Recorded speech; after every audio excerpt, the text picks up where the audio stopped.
ঠিক হয়নি, ওকে, কিন্তু ক্রিস একটা বিষয় তোকে মানতেই হবে যে বিয়েটা তুই করেছিস। এবার তারপরে বৌদি ঘরে চলে গেল, তুই ঘরে চলে এলি, মেয়েটা একা বাইরে থাকবে, এটা তো হতে পারে না। না, একটা কথা তুই জানিস যে এই বিষয়ে কোনো ডিসিশন নেওয়ার ক্ষমতা আমার নেই। আমি কি করবো তো কাকা? না এখানে যা যা ঘটছে সবকিছু মায়ের কথাতেই হচ্ছে। তোর মায়ের কথাতেই তো সব হয় রে।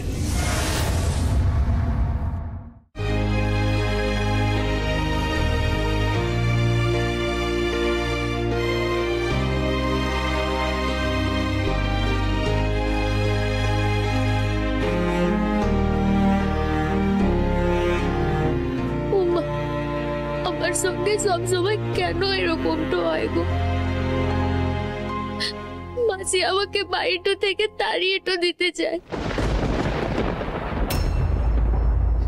তারপর ওই গানের কম্পিটিশনে সেখানেও জোরে বিবিটো আমাকে ঘাট্ট ধাক্কা দিয়ে বাট্টু করে দিয়েছিল। চল সৌরে বেবি এসো, এসো। আর এখানে এসেও চাটা মেরে বার করে দিল ওরা আমারে।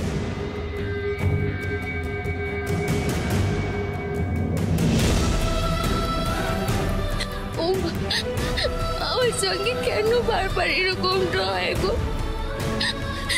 কেন আমার এরকম তোমরা পরীক্ষাটা লিখছ? আমি কি করেছি গো মা?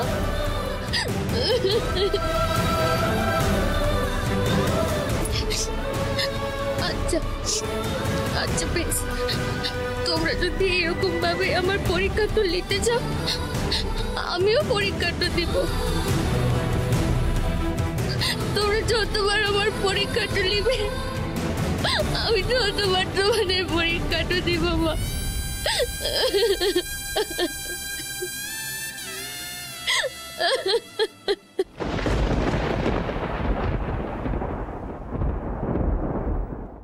এবারের সমস্ত ডিসিশন তো বৌদি নিয়ে থাকে।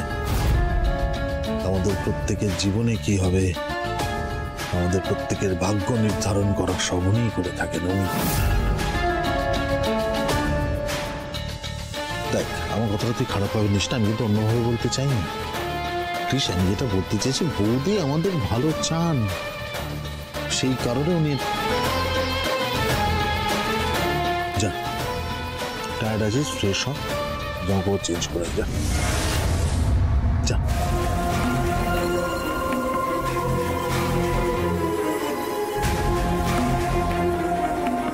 বাবা, এবার কি হবে?